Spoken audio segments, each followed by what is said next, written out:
Всем привет, друзья! Баршан Хасалем. В этом видео давайте поговорим про такой оборот, который выражает прийти с какой-то целью. Например, я пришел, чтобы поговорить. Она пришла, чтобы помочь.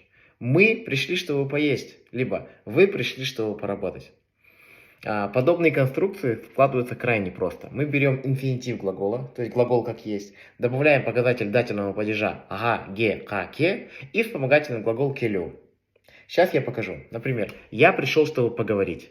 Мен söylesу ге кельдем. Как видите, я взял глагол в инфинитиве söylesу, дательный падеж ге, окончание, и вспомогательный глагол келю, в данном случае кельдем. Мен söylesу ге кельдем. Я пришел, чтобы поговорить. Еще один пример. Она пришла, чтобы помочь. Ол көмектесу ге кельді.